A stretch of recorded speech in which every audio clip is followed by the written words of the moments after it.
I should have known better than to trust my sister's judgment about men. The champagne flute in front of me had gone flat 20 minutes ago. Bubbles long since disappeared like my hope for this evening. Marcus, the corporate lawyer she'd sworn was exactly my type, sat across from me checking his phone with the kind of disinterest usually reserved for waiting rooms. "Look, Lauren," he said without glancing up, "I'm going to be honest with you.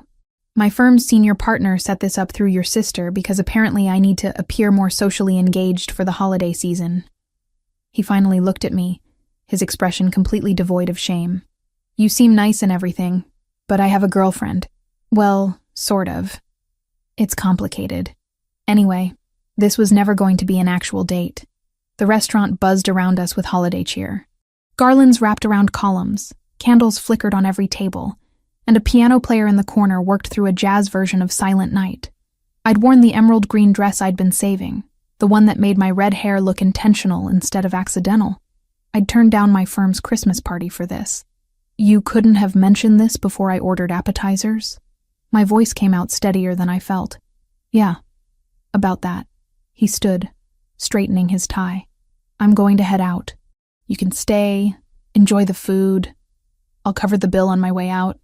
Consider it a Christmas gift or whatever." Then he was gone, weaving through tables of couples and families who all seemed to be having the kind of evening I'd stupidly believed I might have. The waiter approached with careful sympathy, the kind that made everything worse. "Miss, can I bring you anything else?" "No, thank you. Just the check when you have a chance." I couldn't sit there another second. Every neighboring table felt like an audience to my humiliation. I gathered my coat and purse, left cash on the table for the untouched appetizers Marcus had supposedly covered, and pushed through the heavy doors into the December night. The cold hit me like a physical force. Rain fell in thick sheets, immediately soaking through my coat. I hadn't brought an umbrella because Marcus had promised to drive me home. Of course he had.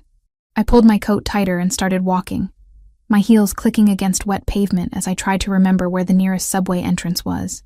That's when I saw the boy. He couldn't have been older than 6, standing beside a black car that screamed money even to my architecturally trained eye. Custom detailing, bulletproof glass if I had to guess. The child wore an expensive coat and stood unnaturally still, the kind of stillness that comes from fear rather than patience. His dark eyes scanned the street, wide and searching.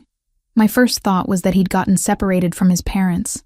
My second thought dissolved when I saw the man approaching from the side street. Everything about him was wrong. The way he moved, predatory and focused. The way he glanced over his shoulder. The way his hand reached inside his jacket. I'd grown up in New York. I'd learned to read danger the way architects read blueprints. The man lunged for the boy. I didn't think. Thinking gets you killed, or gets someone else killed. I ran, my heels somehow finding purchase on slick concrete. My umbrella, the heavy metal one I'd grabbed on instinct when leaving my apartment hours ago, became a weapon. I swung it hard into the man's knee, heard the satisfying crack of metal against bone. "Get back!" I shouted at the boy, grabbing his arm and yanking him behind a concrete planter that some city planner had installed as a streetscape feature. Thank God for decorative urban design. The man stumbled, cursed in a language I didn't recognize, and reached for his jacket again. I saw the gun before he fully drew it. Time seemed to slow and accelerate simultaneously. I pulled the boy closer, putting my body between him and the threat, my mind already calculating angles and cover and whether we could make it to the restaurant entrance. Then the street exploded with movement. 3 men in dark suits materialized from nowhere, moving with military precision. The attacker tried to run. He made it maybe 5 feet before he was on the ground, face pressed into wet concrete, one of the suited men's knees on his spine. The whole thing took maybe 7 seconds. "Leo!" A voice cut through the chaos, deep and commanding and vibrating with barely controlled fury. I looked up from where I'd crouched with the boy and saw him. He strode toward us through the rain like he owned not just the street, but the entire city. Tall, broad-shouldered, wearing a suit that was somehow still immaculate despite the weather. Dark hair swept back from a face that belonged in Renaissance paintings, all sharp angles and aristocratic features. But his eyes caught me, held me, deep brown, almost black in the streetlight. currently fixed on the child with an intensity that made my breath catch. "Papa!" The boy, Leo apparently, broke from my grip and ran to him. The man caught him, lifted him, and for a moment his entire demeanor shifted. He held the child with a gentleness that contradicted everything else about him, his hand cradling the back of Leo's head as he murmured something I couldn't hear. Then those dark eyes found me. I was still crouched behind the planter, rain-soaked and holding a bent umbrella like some kind of deranged knight. I probably looked insane. I definitely felt insane. My hands were shaking now that the adrenaline was fading, replaced by the delayed shock of what had just happened. "You." He said it like a statement, not a question, still holding his son. "You hit him. He was grabbing the kid. Your kid." I just reacted. One of the suited men approached and spoke quietly to him. I caught fragments. "O'Sullivan operative. Confirmed. We have him secure." The man, Leo's father, nodded once. His jaw was tight, a muscle working beneath the skin.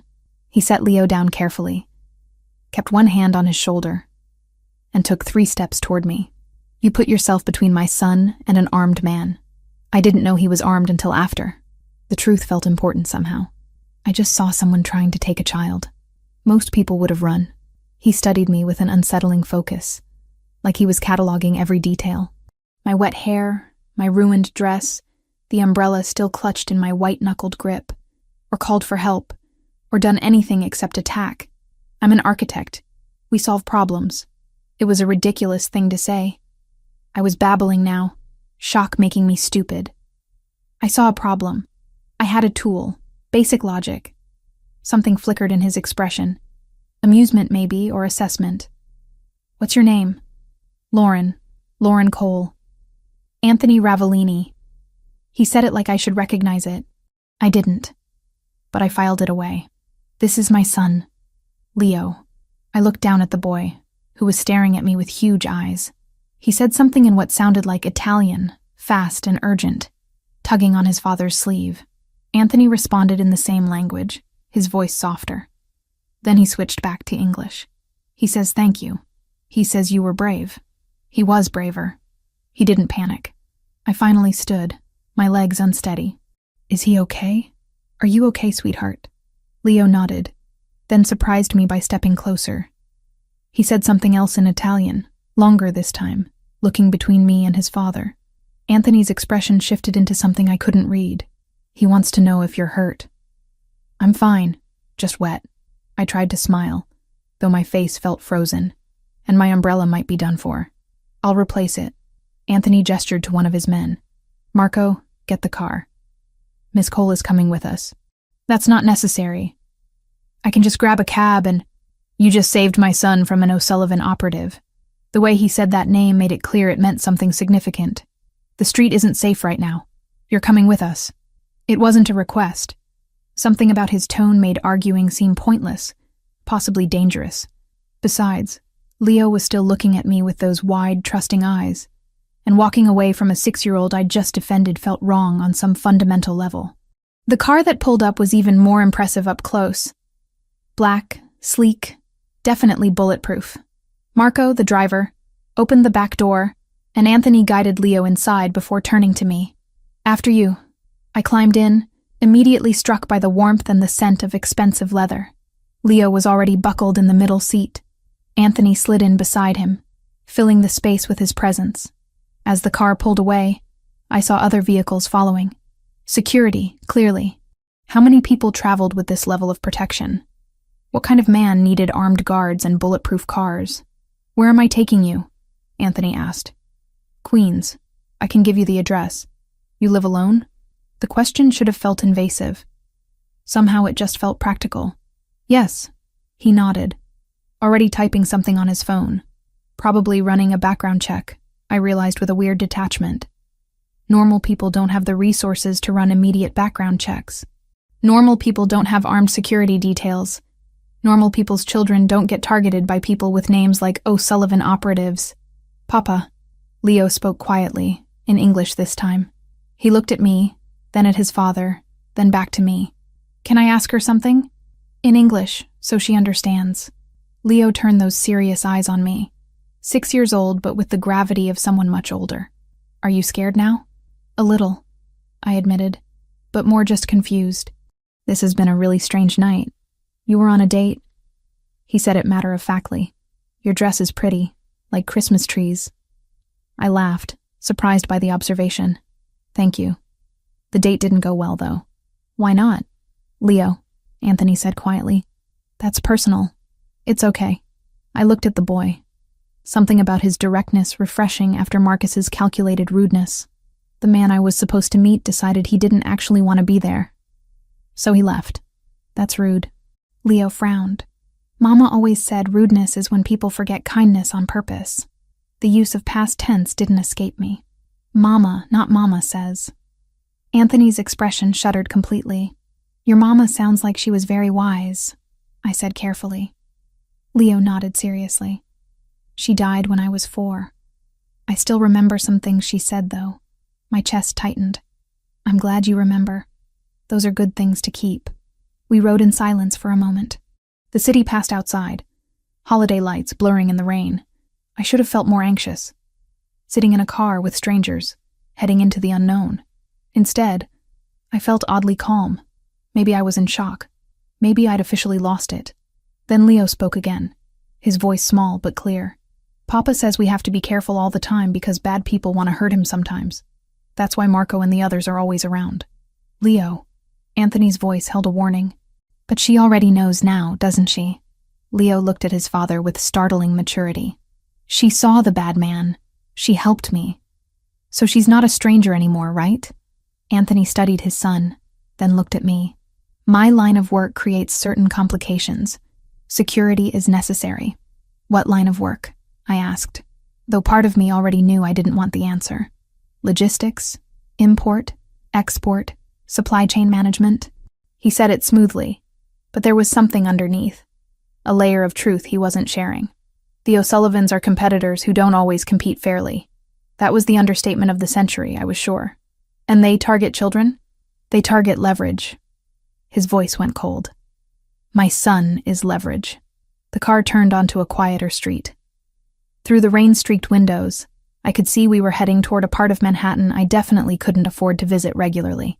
Towering buildings, doormen under lit awnings, the kind of real estate that showed up in architecture magazines. This isn't Queens, I said. No. We're going to my apartment first. You need dry clothes, something warm to drink. Then I'll have Marco take you wherever you need to go. I really don't need... Leo interrupted me, turning in his seat with sudden urgency. He looked at his father, said something in rapid Italian that I couldn't follow. Anthony responded, his voice patient but firm. Leo insisted. More Italian, gesturing at me. What's he saying? I asked. Anthony was quiet for a moment, his expression unreadable. Then he looked at me directly, those dark eyes assessing in a way that made me feel exposed. He's asking if you can be his new mother. The world seemed to stop. The rain, the car, the city outside. Everything reduced to this moment. This question from a 6-year-old who just survived an attempted kidnapping. I don't think... I started. I told him that's not how things work. Anthony continued, his voice careful. But he seems convinced that anyone brave enough to hit a man with an umbrella would make an excellent parent. Despite everything, despite the absolute insanity of this entire evening, I laughed. Real laughter that came from somewhere genuine. Your son has interesting criteria for choosing family. He has good instincts. Anthony's eyes hadn't left my face. You didn't hesitate. When you saw danger, you didn't run. You moved toward it. That's rare. That's stupid. I corrected. I'm an architect, not a bodyguard. You're someone who acts when action is needed. He tilted his head slightly, still studying me. Tell me, Lauren Cole, do you scare easily? Tonight? Terrified. Generally? Not particularly. Good. He said it with finality, like I'd passed some test I didn't know I was taking. Because I think we need to talk about what happens next. 2 weeks had passed since Christmas night, and I'd almost convinced myself it had been some kind of fever dream. Almost. Then the email arrived with a meeting request from Ravellini Logistics, and the illusion shattered completely. The address led me to a building in Tribeca that probably appeared on Architectural Digest covers regularly. All glass and steel, the kind of modern design that made my professional heart skip beats. The lobby alone featured marble that cost more per square foot than my monthly rent. "Miss Cole," Marco appeared from nowhere, just like he had that night. "Mr. Ravellini is expecting you. 40th floor." The elevator was the kind that moved so smoothly you barely registered the ascent. When the doors opened, I stepped into a penthouse that took my breath away for all the wrong reasons. It was stunning, objectively. Floor-to-ceiling windows overlooking the Hudson, minimalist furniture in shades of gray and black, art that probably required insurance policies, but my architect's eye immediately cataloged the flaws. Single entry point, windows without obvious reinforcement, open floor plan that offered zero tactical advantage in a crisis. "You don't like it." Anthony emerged from what looked like a home office, wearing dark slacks and a white shirt with the sleeves rolled up. No tie. Somehow more intimidating than the suit. "It's beautiful," I said honestly. "It's also a death trap." His eyebrow lifted slightly. "Elaborate." I set my portfolio down and walked to the windows. One entry point means one exit. If someone blocks that elevator, you're trapped 40 floors up. These windows, gorgeous as they are, aren't ballistic glass. A skilled sniper from any of those buildings across the street would have clear sight lines. I turned to face him. "Your furniture arrangement creates what we call fatal funnels in tactical architecture. Narrow passages where you can't maneuver. And unless I'm missing something, you don't have a panic room or secondary escape route. You assessed all of that in 30 seconds? I'm good at my job, Mr. Ravellini."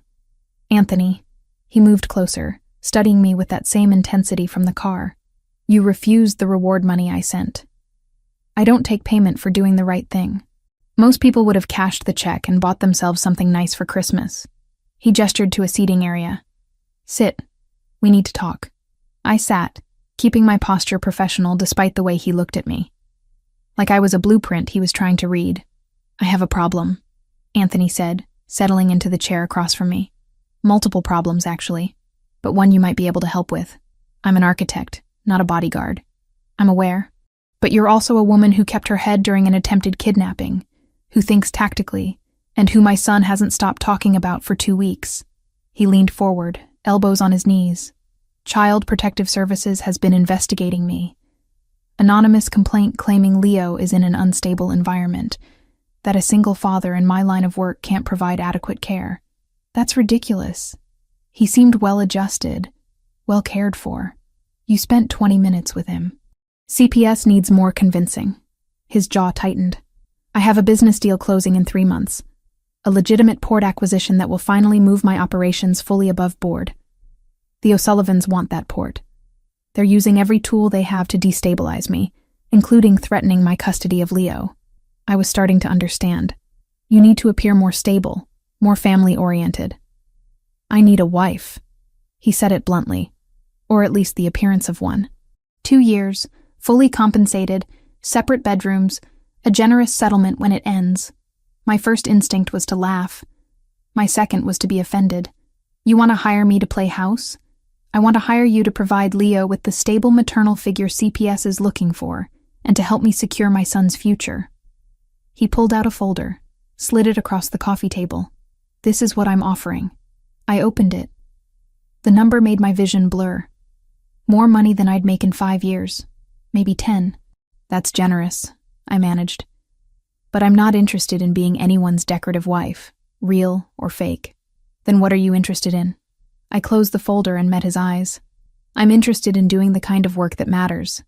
The kind of architecture that changes how people interact with space, that makes cities safer and more functional." I gestured around the penthouse. "Like I said, this place is gorgeous and completely tactically unsound. You have how many properties? 17 in the city, 8 in surrounding areas. All designed by people who prioritized aesthetics over security, I'm guessing." I stood, moving back to the windows. "You don't need a wife, Anthony. You need someone who can redesign your entire infrastructure to actually protect you and Leo. You need an architect who understands both form and function. You're proposing an alternative arrangement." I turned to face him. "A professional one." Hire me as your chief architect. I redesign all your properties with security as the primary consideration. I work on that port acquisition, make sure the infrastructure serves your legitimate business needs. And yes, I spend time with Leo, provide that stable presence CPS wants to see. But as an employee, not a fake spouse. That still requires you to be present, to live here, most likely. Then we draw up an employment contract. Housing is part of the compensation package. I maintain my professional autonomy, and you get someone who can actually solve your problems instead of just window dressing them. Anthony stood, closing the distance between us. He was tall, I'd noticed that before, but up close the height difference was more pronounced. I had to tilt my head back to maintain eye contact. "You're negotiating with me," he said quietly. "Most people don't negotiate with me. Most people aren't worth your time then." I held my ground. "I'm offering you actual value. The question is whether you're smart enough to recognize it." Something shifted in his expression. Respect, maybe. Or the calculation of a man who just realized I wasn't going to be easy to control. "The port," he said. "I want to test your confidence. We go there tonight. You tell me what you see, and we'll discuss terms." "Done." He smiled then, just slightly. "You don't scare easily, do you, Lauren? I spent Christmas night between your son and an armed kidnapper. A business negotiation seems relatively safe by comparison. The port was exactly what I expected, and somehow worse." Anthony brought me in through the main entrance after dark, Marco driving while 2 other cars followed. The security presence alone told me how valuable this property was. "The O'Sullivans have made 3 offers," Anthony explained as we walked the docks. "Each one higher than the last. They want this location because it gives them access to every major shipping route on the East Coast." I studied the layout, the warehouses, the way cargo containers were arranged. My mind automatically cataloged the inefficiencies, the security vulnerabilities, the wasted space. "Who designed this?" I asked. "The previous owner. He sold to me 6 months ago when his business failed. It failed because this design is deliberately terrible." I pointed to the main warehouse. "Look at the loading dock placement. It creates blind spots where you can't monitor cargo coming and going. These container stacks, they're arranged to maximize hiding places, not efficiency. And your security cameras, see how they're positioned? They can be avoided by anyone who understands the angles." Anthony's expression darkened. "You're saying the design was meant to facilitate smuggling. I'm saying whoever created this layout wanted you to fail. They built in vulnerabilities that make illegal activity easy and legitimate business hard." I pulled out my phone, taking photos. "But I can fix it. Redesign the whole thing with proper sightlines, efficient cargo flow, and security that actually works. It'll require significant construction, probably shut down operations for a few weeks, but the result will be a port that supports legitimate logistics instead of undermining it." He watched me work, documenting everything, my mind already sketching solutions. When I finally looked up, he was studying me with that intense focus again. "This is what you do," he said. "You see structures and understand them completely. Buildings tell stories. This one was telling me it wanted you to fail." I met his eyes. "I can make it tell a different story. Success, legitimacy, unshakable infrastructure. And my penthouse? I can redesign that too. Ballistic glass, secondary exits, panic room integrated so seamlessly your guests won't even notice. Leo would be safer. You would be safer." Anthony nodded slowly. 2 years. Full redesign of all my properties. You work as my chief architect. You spend time with Leo. You help me present the stable family image CPS needs to see. "And I maintain full professional autonomy," I added. "My designs, my decisions. You don't override me on structural or security issues." "Agreed." He extended his hand. "Do we have a deal, Miss Cole?" I shook his hand, feeling the strength in his grip, the calluses that told me his hands did more than sign contracts. "We have a deal, Mr. Ravellini. When do I start?" "Tonight. Marco will help you move whatever you need from your apartment. Leo has been asking about you every day. I think he'll be pleased to know you're staying. The penthouse was different when we returned. Lights on, the city spread out below like a carpet of stars. Anthony led me to a guest room that was larger than my entire Queen's apartment. This is yours. Leo's room is next door.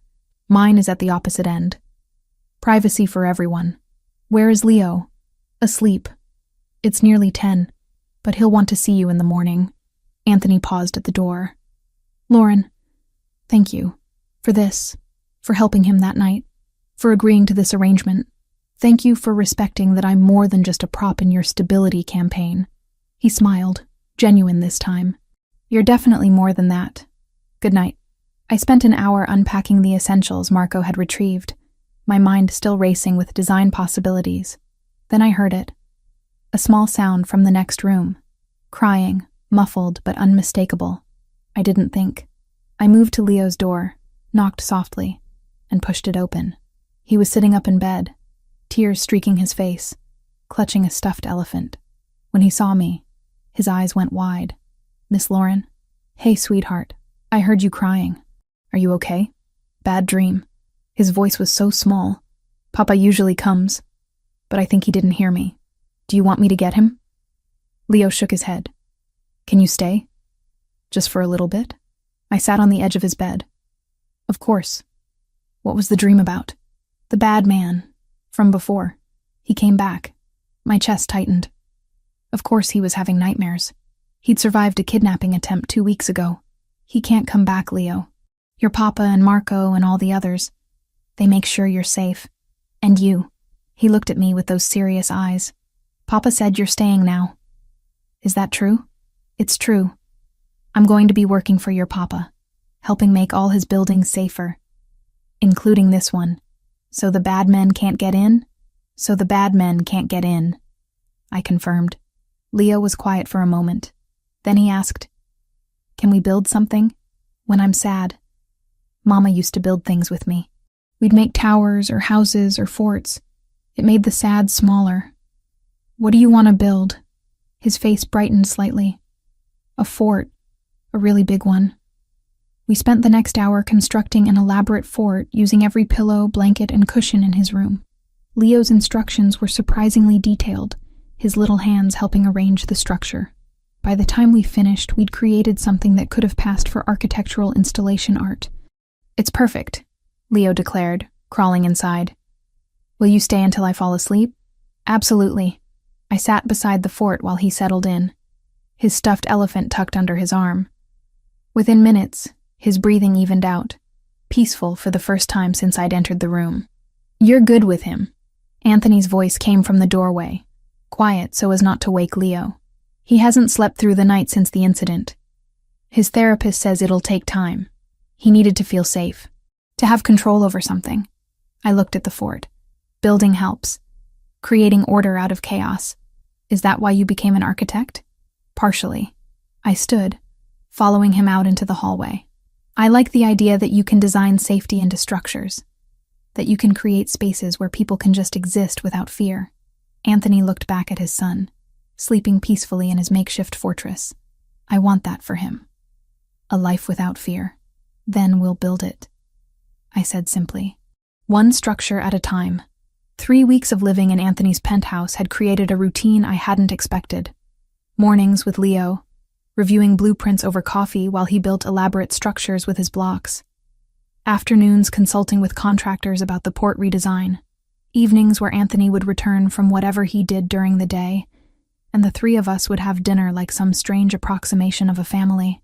Tonight was different. Tonight was the Metropolitan Museum Gala, and I was about to become officially public.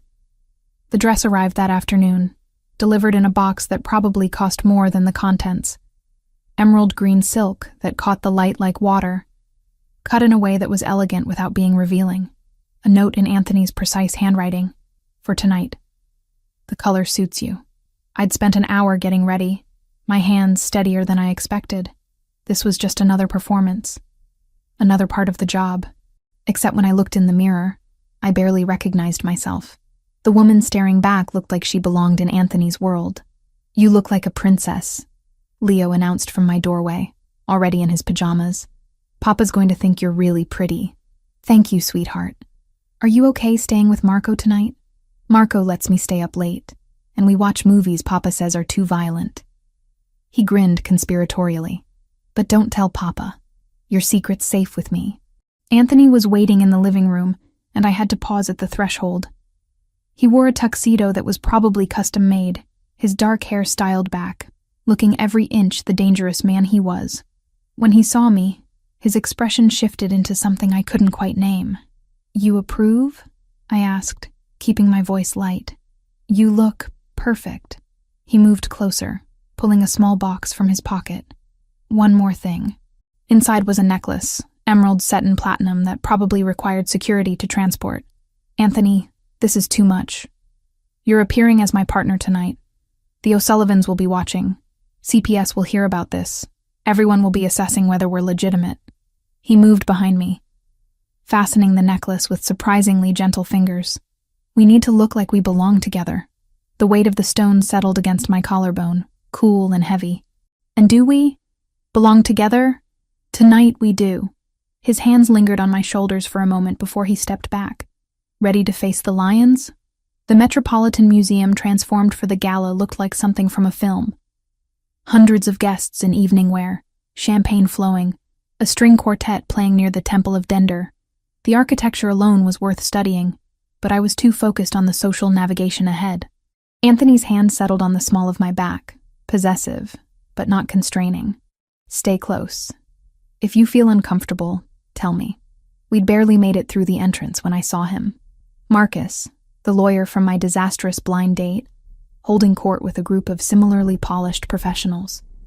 His eyes found mine, then widened when he saw Anthony beside me. Well, this is unexpected, Marcus said, moving to intercept us. Lauren, right? From that Christmas thing. I almost didn't recognize you. His tone suggested I'd been upgraded from mediocre to merely adequate. Marcus, I kept my voice neutral. Enjoying the evening? Oh, you know these things. All about networking, making the right connections. He looked at Anthony with poorly disguised curiosity. I don't believe we've met. Anthony Ravellini. No handshake offered, no warmth in his voice. You know Lauren? We had a brief encounter. Very brief. Marcus laughed, oblivious to the danger he was courting. Nothing serious. She's not really my type, to be honest. Though I see you've found someone who appreciates a more understated presence. I felt Anthony's hand tighten slightly on my back. Understated. You know, simple. Girl next door energy. Some men like that. Marcus was still smiling, completely unaware he'd just insulted me to one of the most dangerous men in the city. I prefer women with a bit more polish, more ambition. No offense, Lauren. None taken. I managed, though my face burned. Anthony pulled out his phone, typed something with his thumb, then looked back at Marcus with cold precision. What firm did you say you work for? Grayson and Mitchell.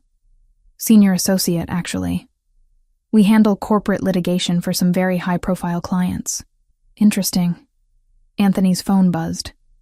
He glanced at it, smiled without any humor, and slipped it back into his pocket. Not anymore, though. Marcus blinked. Excuse me? I just purchased Grayson and Mitchell. Well, the holding company that owns it. The acquisition closes in about 3 minutes. Anthony checked his watch. As the new owner, I'm implementing immediate restructuring, starting with terminating senior associates who lack basic professional courtesy. The color drained from Marcus's face. You can't be serious. Quite serious. You'll receive official notification Monday morning, but consider this your informal notice. Merry Christmas, Marcus. Anthony guided me away, leaving Marcus standing frozen in the middle of the gala. You didn't have to do that, I said quietly once we were out of earshot. Yes, I did.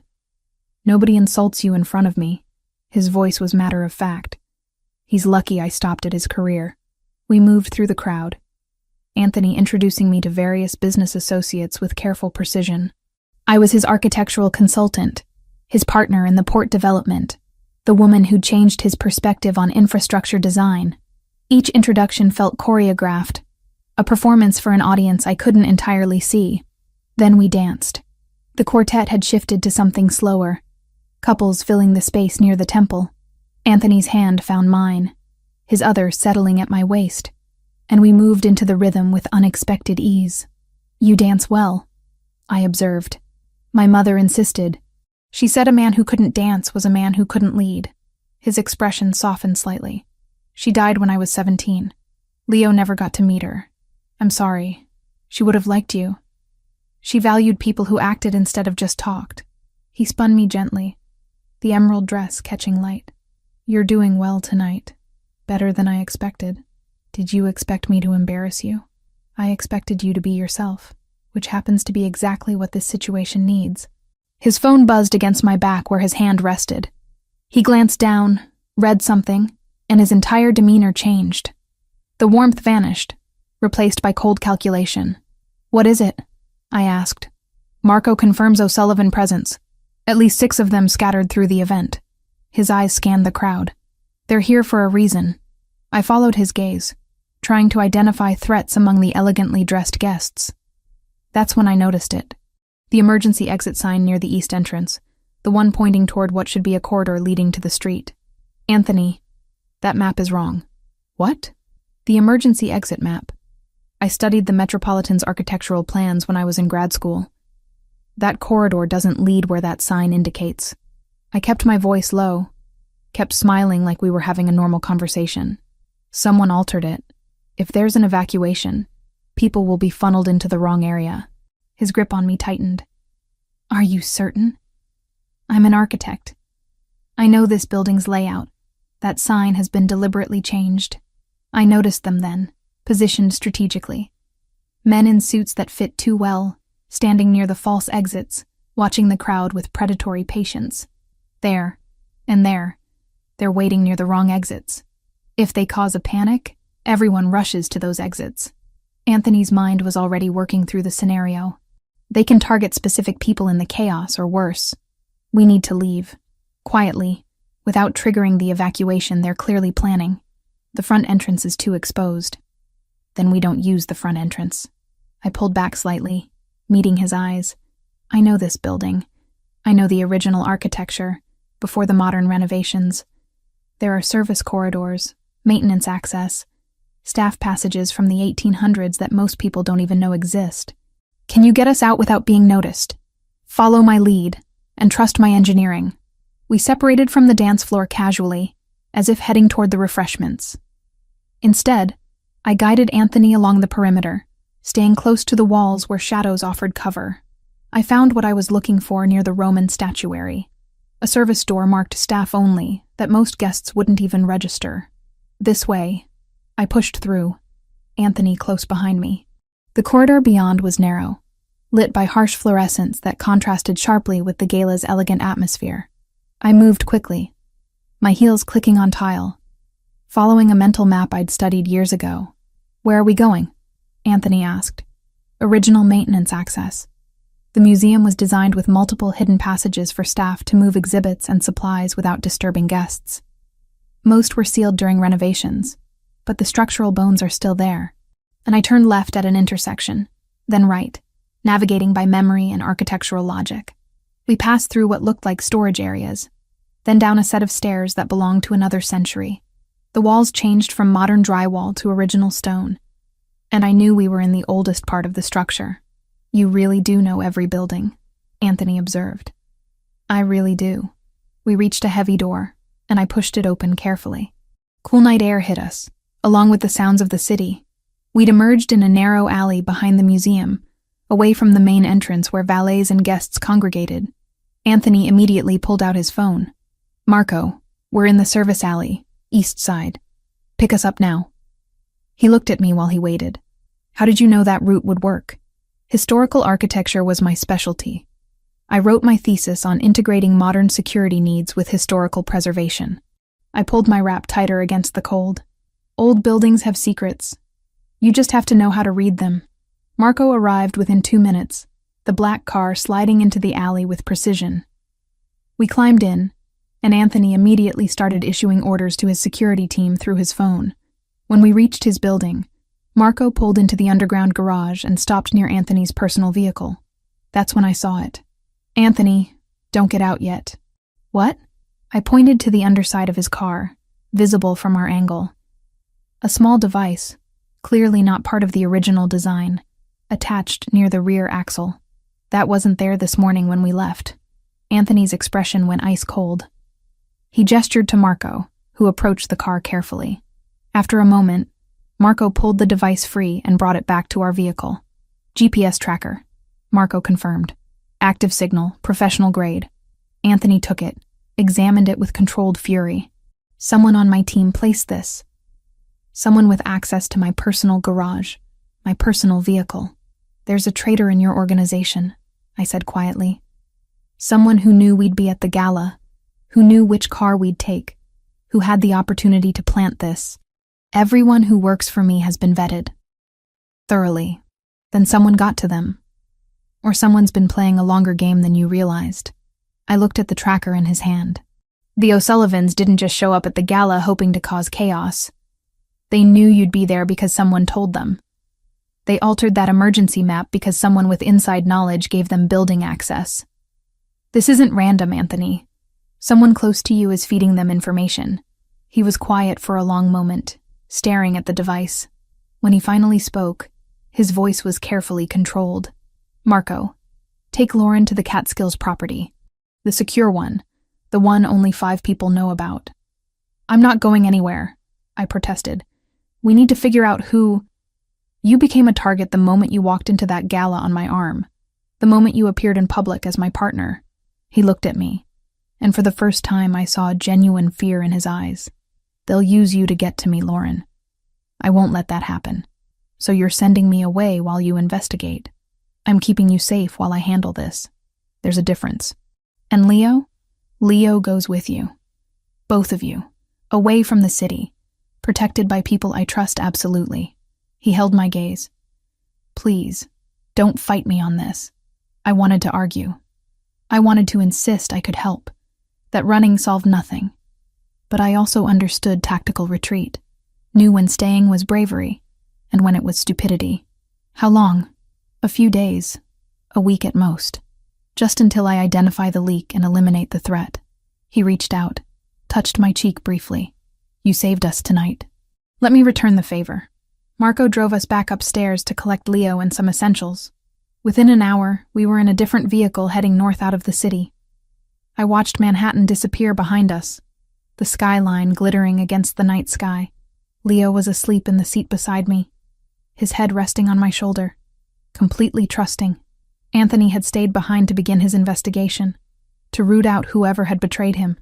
And I was heading into isolation with his son, wondering if the man I'd agreed to work for was about to wage a war I'd only just begun to understand. 6 weeks had passed since the gala, since the safe house in the Catskills where Leo and I had spent 3 days building snow forts while Anthony dismantled his organization looking for the traitor. He'd found 3 low-level security personnel who'd been bought off by the O'Sullivans, feeding them information about schedules and movements. None of them had been the primary leak, the one who'd had access to everything. But their removal had made things safer, temporarily. Now I stood in the middle of my construction site, hard hat secured, blueprints rolled under my arm, surrounded by the skeletal framework of what would become a mixed-use development in the financial district. My project, my design. Anthony had funded it as part of our arrangement, and I'd thrown myself into the work with singular focus. Miss Cole, we need your approval on the foundation reinforcement. My site manager, a gruff man named Patterson who'd initially been skeptical of a 28-year-old woman running a multi-million-dollar project, now deferred to me on every decision. Respect earned through competence felt better than respect given through fear. I examined the specs he'd brought, checking the steel placement against my calculations. This needs adjustment. The load-bearing capacity here isn't accounting for potential seismic activity. I want additional cross-bracing installed before we pour concrete. That'll add 3 days to the schedule. 3 days now prevents catastrophic failure later. Make it happen. He nodded, taking the marked-up plans back to his crew. I loved this part. The problem-solving, the way abstract designs became concrete reality, the knowledge that every decision I made would affect how people lived and worked in this space for decades. You're in your element. Anthony's voice came from behind me, and I turned to find him picking his way across the construction site in what had to be $1,000 suit. completely inappropriate footwear for a work zone. But somehow he made it look intentional. "What are you doing here?" "I thought you had meetings all afternoon. Finished early. Thought I'd see how the project was progressing." He stopped beside me, surveying the construction with an assessing eye. "It's impressive. The way you've integrated security features into the design without making it obvious. That's the point. Good security architecture shouldn't announce itself." I gestured to the framework rising around us. "Every entrance has dual access points. Every floor has multiple egress routes. The elevator shafts are reinforced to serve as emergency shelter if needed. But from the outside, it just looks like elegant modern design. Like the port redesign. Exactly like the port." We'd completed that project 2 weeks ago, and the results had exceeded even my expectations. Cargo flow had increased by 40%, security incidents had dropped to 0, and Anthony's legitimate business interests were finally starting to overshadow his reputation. Speaking of which, did the regulatory approval come through? This morning. "The port acquisition is official as of 3 p.m. today." He said it with satisfaction. "The O'Sullivans made one last attempt to outbid me, but the review board chose my proposal. Better infrastructure, better security, better for the city. Because I designed better infrastructure." I couldn't help the pride in my voice. "Because you designed better infrastructure," he agreed. "Which is why I wanted to show you the preliminary plans for the new warehouse facility. I need your assessment before I approve construction." We moved to the construction trailer I'd converted into a temporary office. Inside, away from the noise and dust, Anthony spread architectural drawings across the makeshift desk. I studied them, immediately identifying issues. Who designed this? The firm the O'Sullivans recommended before I cut ties with them. These plans were drawn up 6 months ago, before you came on board. It's terrible. I pointed to several areas. Look at this loading dock configuration. It creates blind spots everywhere. And this warehouse interior layout? It's designed for concealment, not efficiency. Whoever made these plans wanted you to have operational problems. That's what I suspected. Anthony's expression hardened. Further evidence that this rivalry goes deeper than business competition. A loud metallic groan cut through our conversation. We both froze. "That's not normal," I said, already moving toward the door. "Lauren, wait." I pushed outside just in time to see the crane arm beginning to collapse. Not a mechanical failure. The angle was wrong, the way the cable had been severed too clean. This was sabotage. "Everyone get back!" I screamed at the workers below. "Move now!" The crane arm swung toward us in what felt like slow motion, but was probably only seconds. I calculated trajectories automatically, identified the impact zone, realized with cold clarity that the construction trailer was directly in the path of destruction. I grabbed Anthony's arm and pulled. "The maintenance tunnel." "Now." "What maintenance tunnel?" "The one I had installed last week for utility access." "Come on!" We ran, my boots finding purchase on loose gravel as the crane's shadow grew larger overhead. I'd designed a service tunnel system into the foundation work, partially for legitimate utility purposes, partially because I always designed backup systems into everything. The entrance was 50 feet from the trailer, a steel door set into what looked like a temporary retaining wall. I yanked it open just as the crane arm crashed down behind us. The sound was deafening, metal shrieking against concrete, the trailer crumpling like paper. I shoved Anthony through the door and dove in after him, slamming it shut. Then the ground shook. The impact must have destabilized the excavated area above us. Dirt and debris rained down, and I heard the sickening sound of structural collapse. The lights went out instantly, emergency battery backups failing to kick in. Complete darkness surrounded us. "Lauren?" Anthony's voice came from very close, tight with controlled panic. "I'm here. Are you hurt?" "No." "What just happened?" "The crane collapse triggered a partial cave-in. We're in the service tunnel I designed for the foundation utilities. The structure should hold. It's reinforced concrete rated for twice the load currently on it." I pulled out my phone, activating the flashlight. The beam illuminated a narrow space, maybe 4 feet wide, stretching into darkness. "We're safe." "Safe." He repeated the word like it was foreign. In the phone's glow, I could see his face. Pale, jaw clenched, eyes too wide.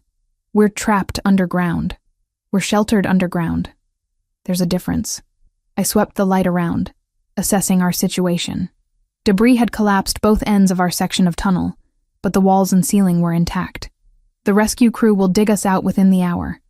This tunnel appears on all my site plans. They'll know exactly where to find us. Anthony didn't respond. I looked at him more carefully and realized he wasn't just scared. He was barely holding it together. His breathing had gone shallow and rapid, his hands clenched into fists, his entire body rigid with the effort of maintaining control. "Anthony, look at me. I can't." His voice cracked. "I can't be here. I need to get out." Claustrophobia.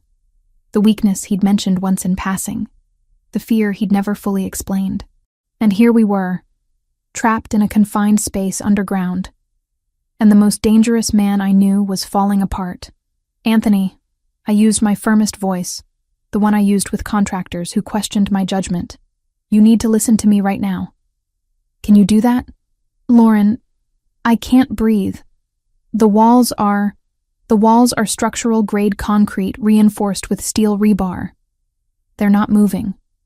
I designed them to support 10,000 pounds per square foot. The current load is maybe a tenth of that." I moved closer, forcing him to focus on me instead of the space. "Look at my face. Don't look at the walls. Look at me." His eyes found mine, wild with panic. "Good. Now breathe with me. In for 4 counts. I demonstrated, exaggerating my breathing so he could see it. "Hold for 4. Out for 4. With me now." "I can't." "Yes, you can. You trust my engineering, don't you? You trusted my port design. You trusted my security assessments. So trust this. I'm telling you this space is safe. I built it to be safe. Now breathe." I watched him struggle, watched him fight against the irrational terror that had seized him. Slowly, painfully, he managed to sync his breathing with mine. 4 counts in. Hold. 4 counts out. That's it. Keep going. I kept my voice steady, authoritative. This tunnel is 8 feet long, 4 feet wide, 6 feet high. I know because I specified every dimension. The concrete was poured 3 days ago, which means it's reached 70% of its full strength. By the time it fully cures in 4 more days, it'll be strong enough to support a building. How do you know all that? His breathing was still too fast, but slower than before. Because I'm an architect, and I know everything about my buildings. Every measurement, every material, every structural capacity. I swept the phone light around again, deliberately methodical. "See this ceiling? That's a continuous pour, no seams, no weak points. These walls are 18 inches thick. Nothing is collapsing. Nothing is going to hurt you. People die in cave-ins. People die in poorly designed spaces with inadequate structural support. This is not that." I touched his arm, felt him trembling. "I need you to trust me, Anthony. The same way you trusted me to redesign your port, to secure your buildings, to keep Leo safe that night in the park. Trust that I know what I'm doing." He was quiet for a long moment, still breathing hard but more controlled. "I hate this. I know. I hate that you're seeing me like this." "Like what? Human?" I sat down against the wall, tugging him down beside me. "Everyone has fears, Anthony. Yours just happens to be confined spaces. Mine is heights, if you're curious. I design skyscrapers, but I can't go past the 10th floor without feeling sick. You never mentioned that, because it doesn't define me. Your claustrophobia doesn't define you either." I kept the phone light pointed away from our faces, giving him shadows to hide in. "Tell me what triggered it. The fear, I mean. There's usually a cause." He was silent so long I thought he wouldn't answer. "Then, when I was 12, my father's enemies locked me in a shipping container for 2 days. Punishment for something he'd done. It was completely dark, no food, no water. I could hear them outside, laughing. I thought I'd die there." My chest tightened. "Anthony, I'm so sorry. My father eventually negotiated my release, but by then I'd already broken. I've hated enclosed spaces ever since. Small rooms, elevators, anywhere I can't see an exit." His breathing hitched again. "This is my nightmare made real. Then let's unmake it." I shifted position, directing the phone light toward the debris blocking the tunnel exit. I'm going to talk you through the engineering while we wait for rescue. Every calculation, every design decision, every reason why this space is safe. Will that help? I don't know. We're going to try anyway. I started explaining the tunnel's construction, the soil composition tests I'd run before designing the foundation, the load-bearing calculations that determined wall thickness. I talked about concrete compression strength and steel tensile properties, and the redundant safety factors I built into everything. Slowly, gradually, Anthony's breathing normalized. He started asking questions, technical ones about construction methodology and material science. I answered each one thoroughly, grateful for my education, for my obsessive attention to detail, for every boring lecture on structural engineering I'd ever sat through. 40 minutes passed before we heard voices above us. "Miss Cole, Mr. Ravellini, can you hear us?" "We're here," I shouted back. "We're both uninjured. The tunnel structure is intact. We're digging through now. 15 minutes, maybe 20. Anthony exhaled slowly. "We're getting out. We're getting out." I looked at him in the dim light. "You did it. You survived your worst fear. I survived because you were here." His voice was raw. "Because you knew exactly what to say, how to ground me. I've never—" He stopped, seemed to struggle with words. "I've never let anyone see me that vulnerable. Maybe you should more often."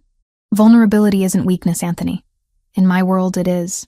Then your world is wrong."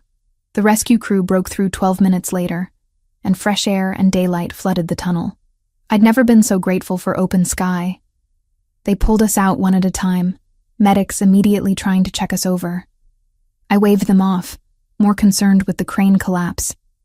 Patterson was there, covered in dust, his expression grim. "Sniper, Miss Cole." We found the position across the street, building under renovation. Clean shot to the crane cable. This was deliberate. "Anyone hurt?" I demanded. "Minor injuries. Nothing serious. You screaming that warning gave everyone time to clear the zone." He looked at Anthony. "Someone tried to kill you, sir." No question about it. Anthony's face had gone cold. All traces of his earlier vulnerability erased. He pulled out his phone, already issuing orders. "Marco, lock down all my properties. I want locations on every employee, every contractor, everyone who had access to this site. Someone placed a sniper, which means someone gave them the schedule." I watched him transform back into the dangerous man I'd first met, and something in my chest ached. He'd let me see him break, and now he was rebuilding the walls higher than before. When he finished his calls, I pulled him aside. "Anthony, I need to get you somewhere safe." This was an escalation. They're not even trying to hide the attempts anymore. "Stop. Lauren, they tried to drop a crane on us. They almost succeeded. I can't—" "Anthony, stop." I grabbed his arms, forced him to look at me. "You're doing it again. Trying to push me away to protect me. Because you need protection. What I need is for you to stop treating me like I'm fragile." My voice came out harder than intended. "I pulled you into that tunnel. I kept you calm during a panic attack. I saved your life today, the same way I saved Leo's life on Christmas. When are you going to stop seeing me as someone who needs protecting and start seeing me as someone who can protect you?" He stared at me, something shifting in his expression. "You did save me. Not just physically. You talked me through the worst fear I've ever had. No one's ever done that before. Maybe no one ever tried. Because I never let them." He reached up, touched my face with surprising gentleness. "I've built my entire life around control, around never showing weakness, never depending on anyone. And then you walked into my life and dismantled everything I thought I knew about safety. Is that a bad thing? I don't know yet." His thumb traced my cheekbone, leaving a streak of dust. "But I know I don't want you to go. Even though every tactical instinct says I should send you away, put distance between us. I don't want you to leave. Then I won't. They'll keep trying to hurt you, to use you against me. Let them try." I held his gaze. "I'm not running, Anthony. Not from the O'Sullivans, not from whoever's working with them, and definitely not from whatever this is between us." He kissed me then. Not rough or possessive like I might have expected, but soft, almost reverent. like I was something precious he'd found and wasn't sure how to hold. When we broke apart, I could see something had changed in his eyes. Not just attraction, though that was there. Respect. Real, genuine respect. "We should go," he said quietly. "Get checked by medical, debrief with security, figure out next steps. All very practical. But tonight," he kept his hand on my face, "tonight I want to talk. Really talk. No business, no contracts, no tactical discussions. Just us." "Just us," I agreed. As we walked toward the waiting cars, I caught sight of my reflection in a truck's side mirror, covered in dust, hard hat askew, completely disheveled. And behind me, Anthony Ravellini looked equally destroyed, his expensive suit ruined, his perfect control shattered. We looked like survivors. We looked like partners. We looked like something that might actually work if we could both be brave in facing what scared us most. 1 week after the construction site attack, we were somewhere I'd never been. The Catskills safe house sat at the end of a road that barely qualified as such, surrounded by pine trees heavy with snow. Anthony had insisted on the isolation after discovering that the sniper had been hired through a contact within his own organization. Not Franco, not yet identified, but someone close gathering intelligence for the O'Sullivans. The house itself was deceptively simple from the outside, a log cabin structure that blended into the mountain landscape. Inside was different. Reinforced walls, communications equipment that probably violated several federal regulations, enough supplies to survive a siege. I'd spent the first day cataloging the security features, my architect's mind automatically assessing structural integrity and tactical advantages. Now, a week in, the safe house had become something unexpected, a refuge not just from physical danger, but from the constant performance our arrangement required. Here, with snow falling steadily outside and no audience to convince, Anthony and I existed in a strange limbo between professional partnership and something neither of us had quite named. "Your move." Anthony gestured to the chessboard between us, fireplace crackling nearby. I studied the pieces, considering strategy. We'd been playing for 2 hours, neither of us willing to concede defeat. "You're trying to trap my queen. Obviously. The question is whether you'll sacrifice her to save your king." "False choice. I can save both." I moved my knight, creating an escape route he hadn't anticipated. Anthony's expression shifted into something like admiration. "You see 3 moves ahead." "I'm an architect. I always see 3 moves ahead." I leaned back in my chair, studying him across the board. "It's why I know you're stalling." "Stalling?" "You've been investigating Franco for a week. You know he's the leak, or at least you strongly suspect it. But you're here instead of confronting him." I gestured around the cabin. "Why?" He was quiet for a long moment, firelight casting shadows across his face. "Because the moment I confirm it, I have to act. And acting means choosing between my brother and my son's safety, between blood and loyalty. That's not really a choice, though. Is it? It should be harder than it is." His voice carried an edge of pain. "Franco and I, we built this together. After our father died, we were supposed to share leadership. But the old guard chose me, and Franco never forgave that. So he's punishing you by helping the O'Sullivans destroy everything you've built. He's punishing me by threatening Leo." Anthony's jaw tightened. "That I can't forgive. Family loyalty ends when children become weapons." Leo was asleep upstairs, exhausted from building an elaborate snow fort with the 2 security personnel Anthony trusted most. Former Navy SEALs he'd known for 15 years. Men who'd never met Franco, never had contact with the parts of the organization that had been compromised. If we were safe anywhere, it was here. My laptop sat on the table nearby, port redesign files open. I'd been working remotely, finalizing specifications while Anthony coordinated his investigation through encrypted channels. The work kept me grounded, reminded me I had purpose beyond this strange domestic situation. Anthony's phone rang. He glanced at the screen, then at me. "I need to take this. Business." "Of course."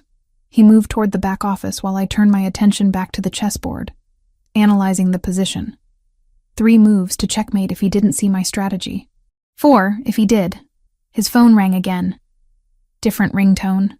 the personal line he kept for family and close associates. It was sitting on the table where he'd left it, vibrating insistently. I hesitated. Answering someone else's phone crossed boundaries our carefully professional arrangement had maintained, but the ringing persisted, and something about the urgency felt important. I picked it up. "Hello?" Well, a woman's voice, cold and amused. "You must be the architect. The little bird Anthony's been hiding in his nest." Every instinct screamed danger.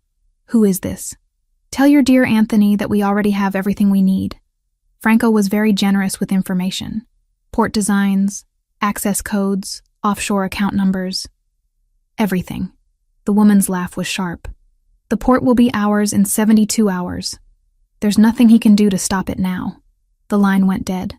I sat frozen, the phone still pressed to my ear, my mind racing through implications. Franco.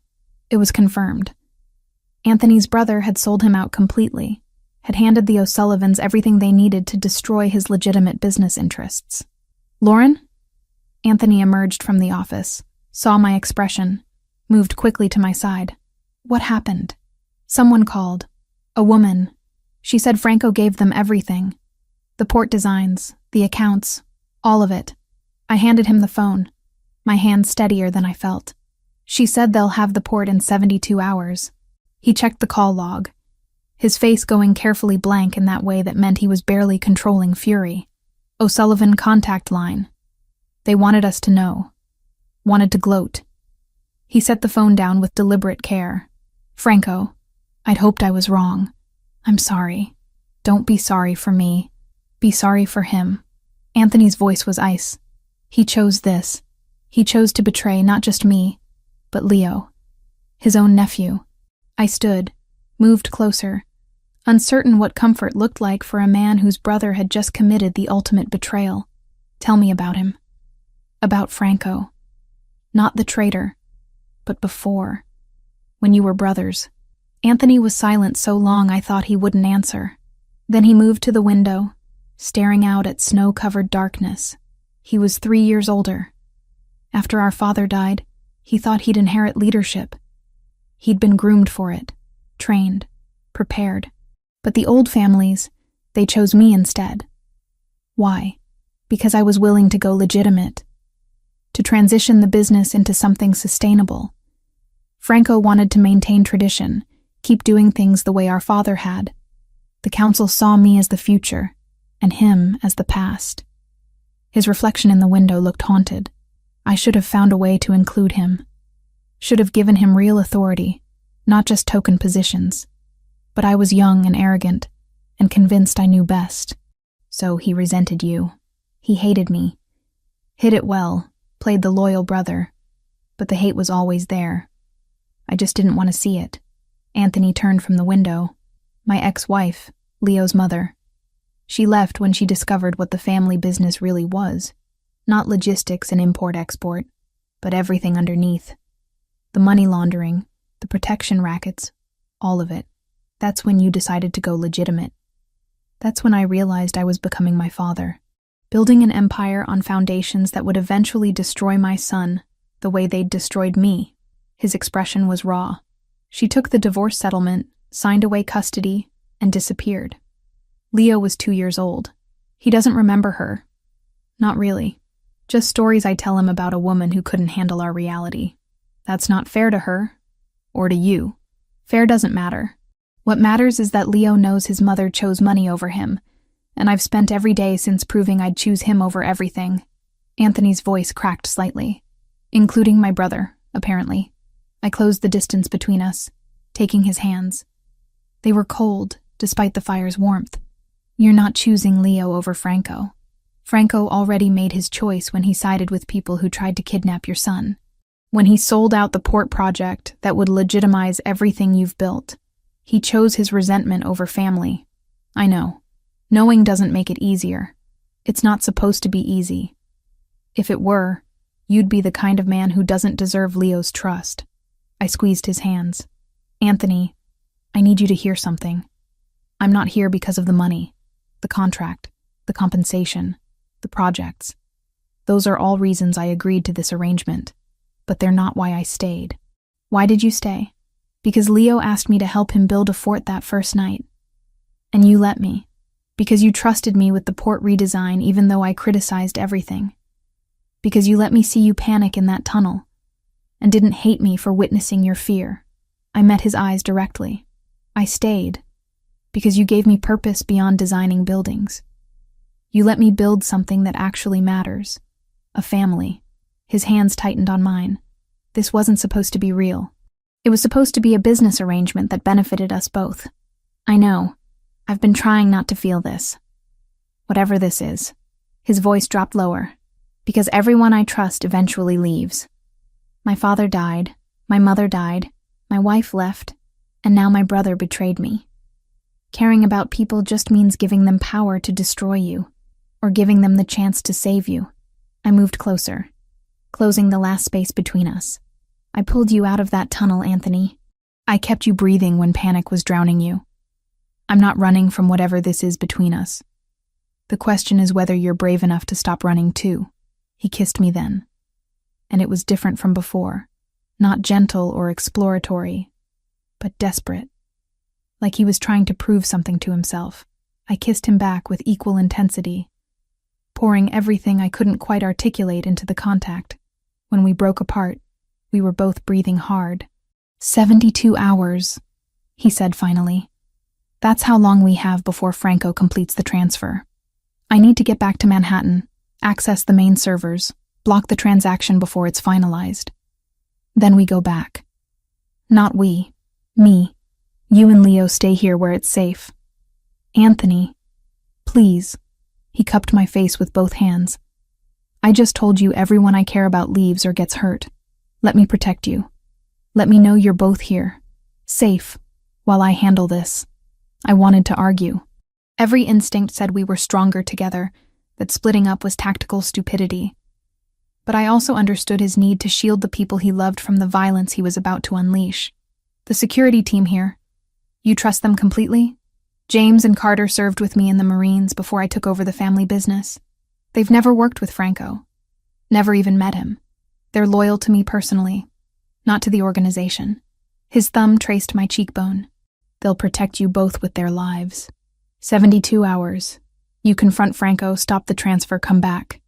That's the plan. And then what? After you've saved the port, eliminated the threat, what happens to us? Anthony was quiet for a long moment. I don't know. I've never let anyone this close before. Never let myself imagine a future that included another person who might stay. He kissed my forehead gently. But I want to find out. If you'll wait for me to figure out how, I'll wait. We spent the next hour planning logistics. Anthony would leave at dawn, take the helicopter despite the weather. I'd continue working remotely, keep Leo occupied and safe, wait for the all clear. Simple, straightforward. Absolutely nothing that could go wrong with a plan this dependent on everything going right. Leo came downstairs, rubbing sleep from his eyes. Papa? I heard voices. Come here, Piccolo. Anthony scooped him up despite the boy's 6 years making him almost too big for it. I need to go back to the city for a few days. Business. But Lauren will be here with you, and James and Carter. Is it the bad people again? I'm making sure the bad people can't hurt us anymore. Anthony kissed his son's hair. Will you be brave for me? Help Lauren. Listen to James and Carter. Be the strong boy I know you are. Leo nodded seriously.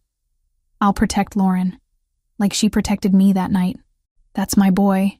Anthony set him down, ruffled his hair. Now back to bed. Big day of snow forts tomorrow. After Leo went upstairs, Anthony turned back to me. If anything happens, nothing will happen. If it does. If Franco has more resources than I anticipate. If the O'Sullivans make a move I don't predict. He pulled an envelope from his jacket pocket. Everything is in here. Account information, legal documents, custody arrangements. You become Leo's guardian if I don't come back. Anthony, don't. I need to know he'll be safe. That someone who actually loves him will be there.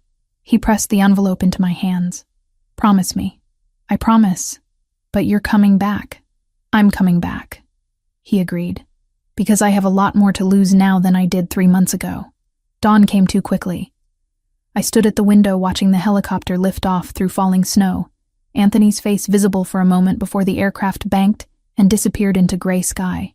James and Carter had confirmed the route was clear, weather manageable, ETA to Manhattan 90 minutes. Leo pressed against my side, watching his father leave. He always comes back. He always comes back, I echoed, hoping I was telling the truth. We spent the day building elaborate structures in the snow, while I tried not to check my phone every 5 minutes. Anthony texted once to confirm arrival, once more to say he was meeting with his technology team. Nothing after that. I told myself he was busy, focused, dealing with the crisis. I told myself there was nothing to worry about. The lie felt thin even to me. The call from Anthony came at 3 a.m, pulling me from restless sleep in the safe house. His voice was tight, controlled. I'm back in Manhattan. We need to move now. I was already awake. Had been for hours, really, watching snow accumulate against the windows while Leo slept peacefully down the hall. James and Carter were on rotation, one watching monitors, one patrolling the perimeter. Everything secure. Everything according to plan. What's the situation? Franco scheduled the asset transfer for 8 a.m., Swiss banking hours. That gives us 5 hours to access the central servers, identify how he's routing the transaction, and block it before it completes. A pause. I need you here. Your architect credentials give you system access he doesn't know about. The network infrastructure you designed, the security protocols, he never paid attention to that level of detail. I'm on my way. Lauren. His voice softened fractionally. If this goes wrong, if Franco has more backup than I anticipate, I need you to promise me something. Don't. Promise me you'll protect Leo. The custody documents are filed. The lawyers have everything. If I don't come back, you take him somewhere Franco can never find him. Somewhere the O'Sullivans have no reach. You're coming back. We both are. That's the only acceptable outcome. I kept my voice firm. Architect presenting to difficult clients firm. Tell Marco I need extraction in 30 minutes. And Anthony, we're going to win this. The helicopter ride to Manhattan was brutal. Wind shear making every minute feel like the aircraft might simply give up and fall. I spent the flight reviewing network diagrams on my tablet, tracing the digital architecture I'd built into Anthony's systems. Franco would be looking for obvious blocks, IT team interventions, legal freezes. He wouldn't be looking for an architect with root access to building management systems that happened to integrate with financial servers. We landed on Anthony's building roof at 4:15 a.m. Marco escorted me down to the executive floor where Anthony waited, surrounded by 3 men I recognized from security briefings. His inner circle, the ones who'd never worked closely with Franco. Show me what you need, I said without preamble. He led me to a conference room converted into a war room. Multiple monitors displayed network traffic, security camera feeds, and what looked like financial tracking software. Franco's in the building. Came in 2 hours ago, accessed the server room with his executive credentials. He's been in there since. Doing what? Setting up the transfer protocols. He needs physical access to bypass certain security measures. Once he initiates the sequence at 8 a.m., the assets route through a series of shell companies before landing in an O'Sullivan trust account. By the time regulatory agencies track it, the money's already been laundered through 3 countries. I studied the network map. He's using the primary financial server, the one in the climate-controlled room on 38. Correct. Which means he doesn't know about the backup system. I pulled up a different schematic. When I redesigned your infrastructure, I insisted on redundant everything, including a mirror server that shadows every financial transaction in real time. It's housed in what looks like a building management closet on 40. Anthony's expression shifted into something like hope. Can you access it? I designed it. Of course I can access it. I was already typing, pulling up administrative interfaces. But we need to physically get to that room. If Franco's monitoring network traffic, he'll see any remote intervention. We need to be on site, make the changes locally, make him think everything's proceeding normally until the moment it isn't. Then we go now. The 40th floor was technically under renovation. My urban development project extending into Anthony's corporate headquarters. That gave us cover. A reason to be there if anyone questioned it. We took the service elevator, Marco and 2 other security personnel flanking us. The building management room was exactly where I'd specified it during construction, tucked behind what looked like utility access. I used my architect keycard, the one that opened maintenance areas throughout the building, and we slipped inside. Banks of servers hummed in climate-controlled precision. I found the terminal I needed, logged in with credentials Franco had never known existed, and started working. "What are you doing?" Anthony asked quietly. "Creating a digital trap. Franco's transfer protocol expects certain responses from the banking interface. I'm setting up a mirror transaction that will appear to complete successfully on his end, but actually routes everything into a regulatory holding account. The moment he initiates, every federal banking watchdog gets an automatic alert about suspicious activity." My fingers flew across the keyboard. "He'll think he succeeded right up until federal agents walk through his door." "How long?" 20 minutes to set up the architecture. Then we wait for him to trigger it himself. Anthony watched me work, and I could feel the tension radiating off him. His brother, blood family, about to be destroyed by his own greed and betrayal. He made this choice, I said without looking up. The moment he decided to threaten Leo, he stopped being your brother and started being just another enemy. I know. Doesn't make it easier. The system configurations took 18 minutes. By the time I finished, sweat dampened my collar despite the room's chill. Done. Everything's in place. When Franco initiates at 8, the trap springs automatically. We moved back to the war room. Waited. Watched security feeds showing Franco in the server room, confident and relaxed, checking his phone periodically, probably coordinating with O'Sullivan contacts, confirming everything was proceeding on schedule. At 7:45, Anthony's IT director called. "Sir, we're detecting unusual authorization requests. Someone's accessing financial systems with your brother's credentials. Let it proceed," Anthony said calmly. "Don't interfere." 7:58. Franco stood, stretched, approached the main terminal. Even through the grainy security footage, I could see his expression. Satisfaction. Victory. The smile of someone who thought he'd finally won. 8 a.m. Exactly. Franco entered the final authorization code. On our monitors, everything lit up simultaneously. Transaction initiated. Routing protocols engaged. And then, exactly as I'd programmed, the redirect kicked in. Assets that should have flowed to O'Sullivan accounts instead diverted into federal regulatory holding, tagged with fraud alerts, timestamps, and complete audit trails showing exactly who had initiated the transfer and why. Franco's expression on camera shifted from satisfaction to confusion. He typed frantically, trying to verify the transaction, but the system showed completion. Success. He'd have no idea what had actually happened until much later. "Now," Anthony said. We moved as a unit. Down 2 floors, through corridors I'd designed with multiple access points for exactly this kind of tactical necessity. Marco and his team spread out, controlling exit routes. By the time we reached the server room, Franco had realized something was wrong. The door opened to reveal him surrounded by 3 men in private security uniforms. Not Anthony's people. Franco's own hired protection. Probably promised bonuses from his O'Sullivan windfall. Brother.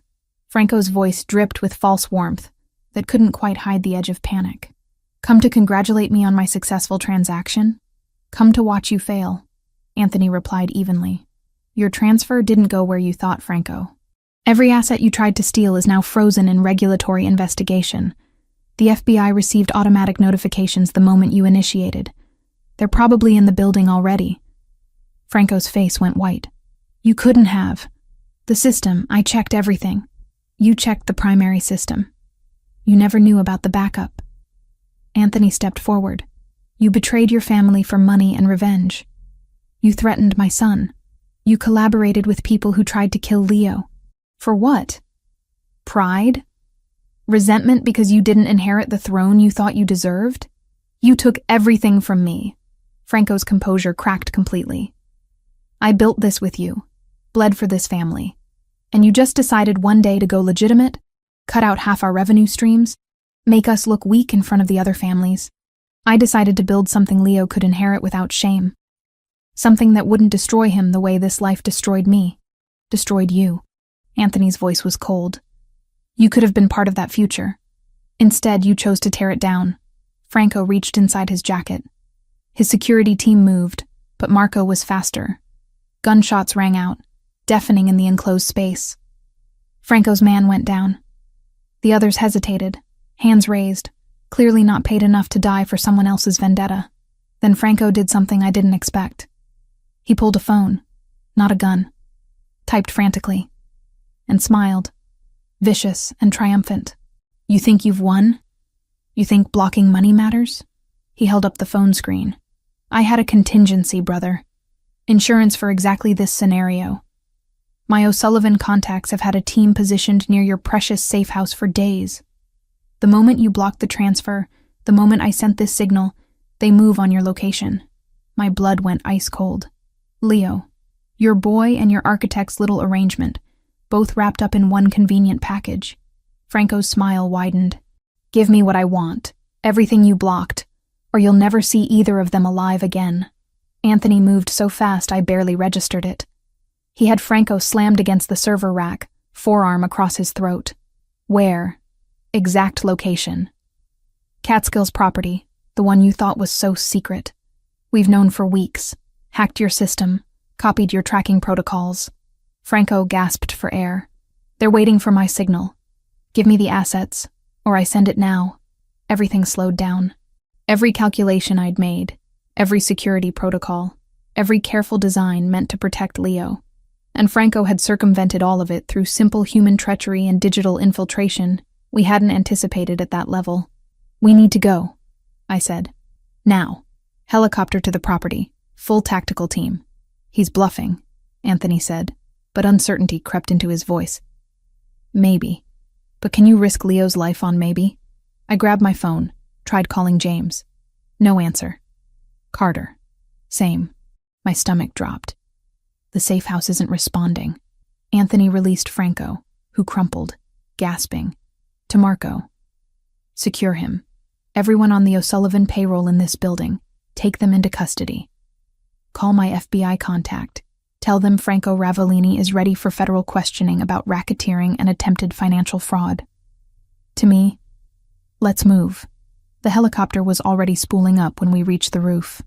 Dawn was breaking over the city, painting the skyline in shades of blood orange. Appropriate, given what we were about to face. My phone buzzed. Unknown number. I answered. "Miss Cole." The voice was female, cold, efficient. "I represent people interested in concluding this business efficiently. Your young friend is unharmed. Our team encountered more resistance than anticipated at the property. But the situation is now under our control. If you've hurt him, we're business people, not monsters, but business requires leverage. Mr. Ravellini has something we want. When he provides it, the boy is returned. Simple transaction. What do you want? The port. Complete transfer of ownership, properly executed this time without interference. Sign it over, drop all charges against Franco, and the child lives. Refuse, and we demonstrate that family loyalty has consequences." The line went dead. Anthony had heard everything. They have him. Franco's contingency worked. Then we get him back. I held his gaze. Whatever it takes, we get Leo back. The helicopter lifted off, and I found myself falling back on the only thing I knew with certainty. Structural engineering, tactical assessment, problem-solving under pressure. Somewhere in the Catskills, in a house I'd evaluated for defensive capabilities, Leo was in the hands of professional criminals, and I was going to use every piece of knowledge I'd ever acquired to bring him home. 2 hours after the emergency call from the safe house, Anthony's tactical team surrounded the situation with military precision. James had managed one burst transmission before communications went dark. 12 O'Sullivan operatives, professional mercenaries, coordinated ambush at dawn. Carter was down but alive. Leo had been taken. Now we stood in a command center hastily assembled in an abandoned warehouse 15 miles from the safe house. Drone footage streamed across monitors, thermal imaging showing heat signatures inside the property, and 3 vehicles parked in defensive positions outside. "They're using Leo as leverage," Marco reported, studying the tactical displays. "Standard hostage protocol. They'll negotiate until they get what they want, or until they determine negotiation has failed." Anthony's face was carved from stone. "How many inside?" 8 confirmed. 4 more in the perimeter vehicles. They've fortified the main floor, set up observation posts on the second level. Marco pointed to the thermal readings. This signature here, smaller, isolated in the northeast bedroom. That's likely the child. My chest tightened. Leo, alone and terrified, surrounded by armed men who saw him as nothing more than a bargaining chip. What's the timeline for tactical entry? Standard hostage rescue? 12 hours minimum to plan and execute safely. Marco looked at Anthony. But we don't have 12 hours. Once they realize Franco's transfer failed, once they understand they're not getting paid, Leo becomes a liability instead of an asset. Then we go now, Anthony said.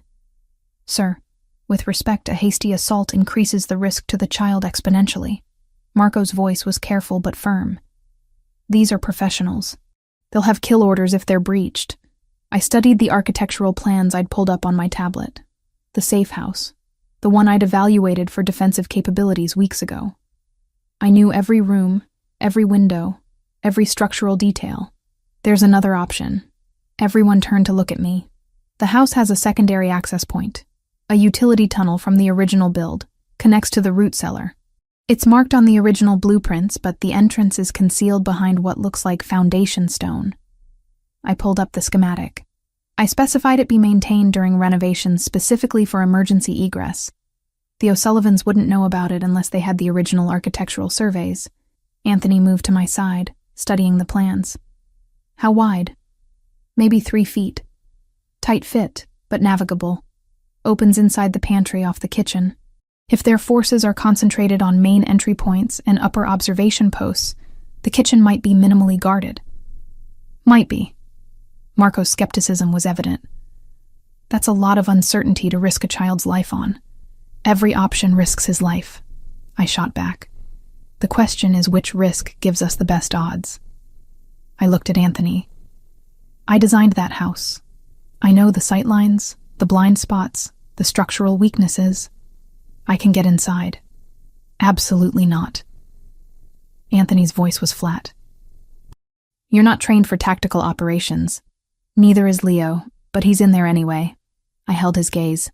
You need someone who knows the building intimately, who can navigate in the dark, who can identify the safest route to that bedroom. That's me.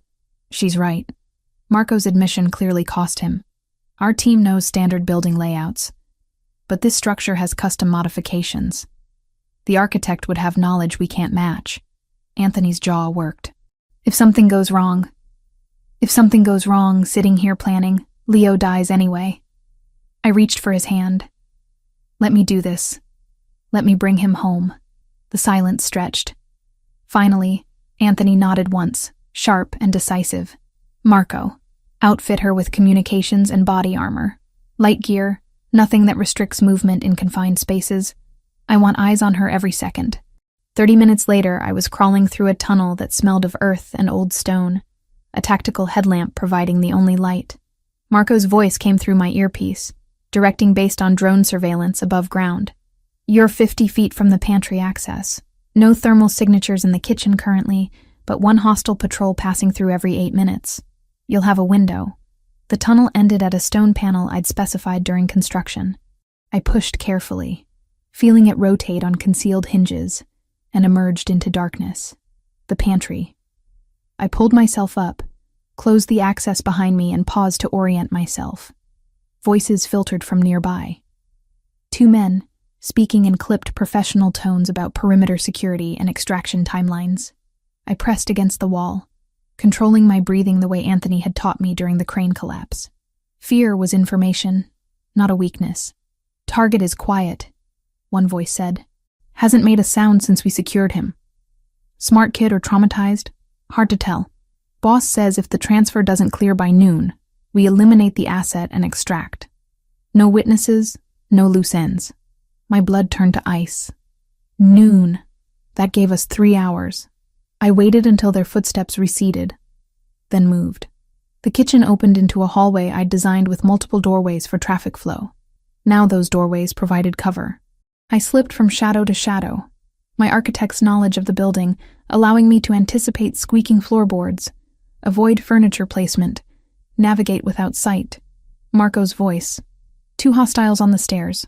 blocking access to the second floor. You'll need to wait for a patrol rotation.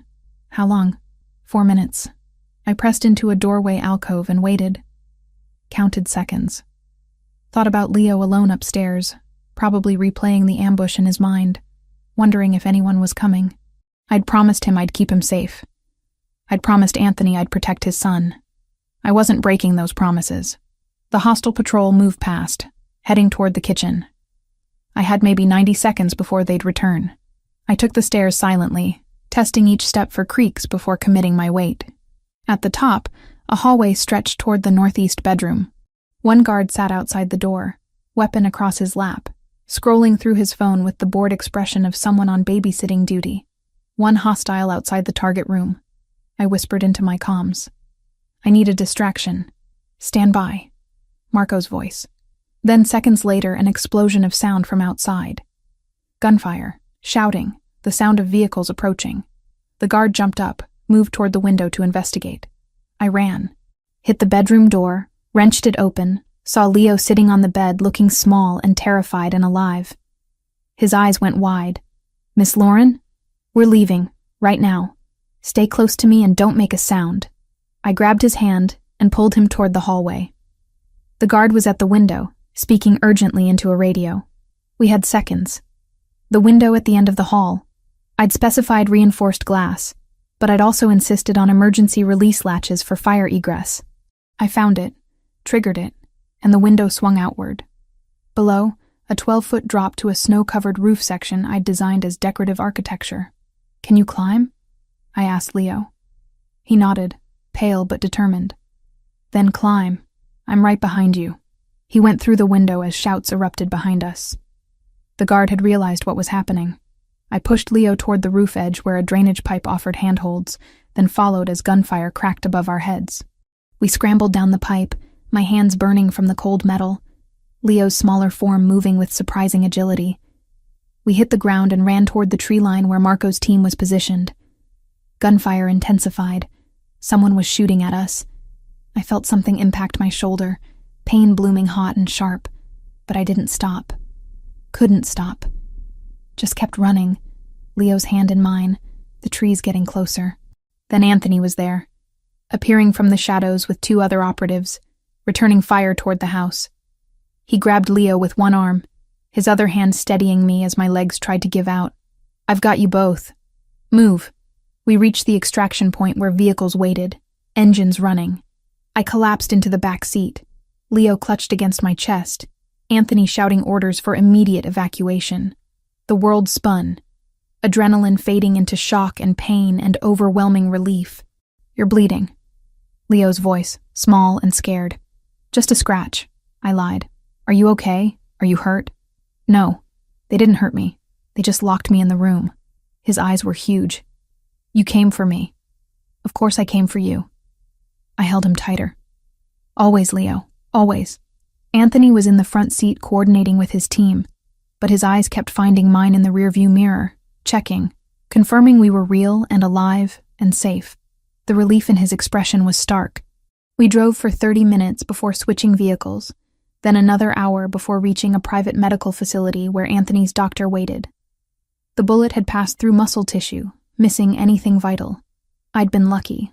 In the recovery room afterward, Anthony sat beside my bed while Leo slept in a chair nearby, exhausted from trauma and relief. You could have died, Anthony said quietly. So could Leo, but we didn't. I reached for his hand. Your brother's plan failed.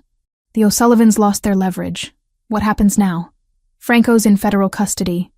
The evidence Lauren compiled, the transfer attempt, everything. He's facing 30 years minimum. Anthony's voice was hollow. My brother. My blood. And I chose you and Leo over him without hesitation. He wasn't dead. But for a man like him, federal custody might as well have been exile. His accounts were frozen, his allies under investigation, his influence dismantled piece by piece. He couldn't reach us anymore. The only power he held now lived in court records and sealed case files. Because he stopped being your brother when he threatened your son. I squeezed his hand. You chose family, Anthony. Real family. The kind built on loyalty and love, not just shared DNA. He was quiet for a long moment. Then, I was wrong. About keeping people at a distance, about not trusting anyone, about building walls to protect myself. All it did was make me vulnerable in ways I didn't understand. And now I want to tear down those walls. Let people in. Build something real with you and Leo if you'll have us. His eyes met mine. Not a contract. Not an arrangement. A real family. I thought you'd never ask. He kissed me then, gentle and careful of my injuries. And I tasted possibility. A future I'd never imagined when I walked into that blind date on Christmas my sister had bullied me into accepting. Leo stirred, opened his eyes, saw us. Are you my mama now? For real? I looked at Anthony, saw his hope and fear and desperate wanting. Looked at Leo, this brave, brilliant boy who'd survived more than any child should have to face. Yeah, I said. For real. 1 year had passed since that Christmas night when everything changed. 1 year since I'd hit an armed man with an umbrella and accidentally found myself building a family instead of just buildings. The opening ceremony for the Cole Ravellini Urban Park drew a crowd larger than I'd anticipated. City officials, architectural press, families from the neighborhood who'd watched construction progress over months. The space we'd created stretched across 2 city blocks in Lower Manhattan. Green space carved from what had once been abandoned industrial property. My design, Anthony's funding, our shared vision of creating something beautiful and functional and safe. You look nervous. Anthony appeared at my elbow, looking effortlessly elegant in a dark suit. No tie, because he knew I preferred him that way. Small intimacies learned over a year of actually being together instead of just performing togetherness. I'm always nervous before presentations. I smoothed my emerald dress, the same shade I'd worn that first night and every important event since. It had become our thing. Green for Lauren. A visual signature. What if people hate it? They won't hate it. It's brilliant. He gestured to the park spreading before us. You turned a contaminated brownfield into a community asset.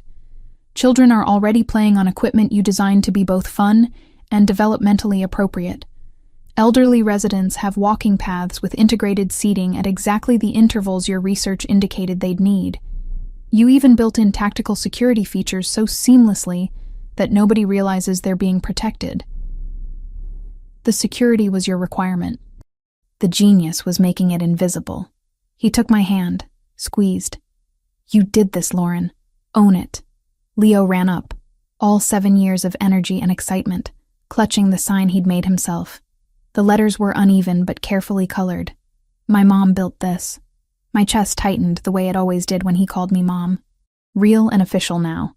Adoption finalized 6 months ago, after extensive vetting by social services, who'd eventually concluded that yes, Anthony Ravellini had genuinely transformed his business operations into legitimate enterprise. And yes, Lauren Cole was an appropriate guardian. Is it time yet? Leo demanded. Can we do the ribbon cutting? 5 more minutes, I promised. Did you show your sign to Marco? Marco says it's perfect. He also says the playground fort I helped design is structurally superior to most military installations. Leo said this with complete seriousness. I think he was joking, but I'm not sure. Marco doesn't joke, Anthony and I said simultaneously, then smiled at each other. The park had been deliberately built on the site of the building where Franco's empire had finally collapsed, and federal agents had walked him out in handcuffs.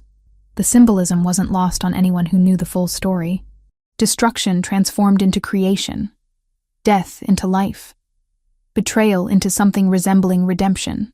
Not that Franco had earned redemption. He was serving 28 years in federal prison for racketeering, conspiracy, and attempted kidnapping. The O'Sullivan family had been dismantled through coordinated FBI operations that Anthony had fully cooperated with. We were safe now. Actually safe, not just performing safety. The ceremony began with the mayor's speech about urban revitalization and public-private partnerships. Then my turn. I stepped to the podium, looking out at faces that included my construction crew, my professional colleagues, and the families who would actually use this space. A year ago, I was an architect focused on buildings, I began. Structure, materials, function. I thought I understood design. Then I met someone who challenged me to think differently. To design not just for efficiency, but for protection. Not just for aesthetics, but for life. I found Anthony in the crowd, Leo standing beside him. This park represents what happens when you combine different kinds of expertise. Urban planning and security analysis, childhood development and tactical awareness, beauty and safety. It's built on ground that once represented loss and violence, transformed into space where children can play and families can gather without fear. I detailed the features, the sustainable materials, the native plantings chosen to thrive in urban conditions, the water features designed for both beauty and emergency fire access, the seemingly decorative barriers that were actually rated to stop vehicles from entering pedestrian spaces. Everything dual purpose, everything thoughtful. But mostly, I concluded, this park represents the idea that we can build better foundations. For our cities, for our communities, for our families. We can take broken things and make them whole. We just have to be willing to do the work. The ribbon cutting came with champagne and applause. Leo wielded the oversized scissors with theatrical flair, while cameras captured the moment. Then he was off, running toward the playground fort that had been partly his design, other children following. Anthony and I stood watching, his arm around my waist. Co-CEO of development looks good on you, he murmured. Even if you insist on spending half your time on actual construction sites instead of in boardrooms. Someone has to make sure contractors follow specifications. I leaned into him. Besides, boardrooms are your specialty. I prefer blueprints to balance sheets. Lucky we complement each other then. A reporter approached, one of the architectural journalists who'd been following the project. Miss Cole, there's been some discussion about the park's location. Building on the site of, well, given the history here, was that intentional? I met her eyes directly. Completely intentional. Cities have long memories. Sites of tragedy can become sites of renewal if we're brave enough to acknowledge the past while building toward better futures. This ground held violence. Now it holds hope. That's not erasure. That's transformation.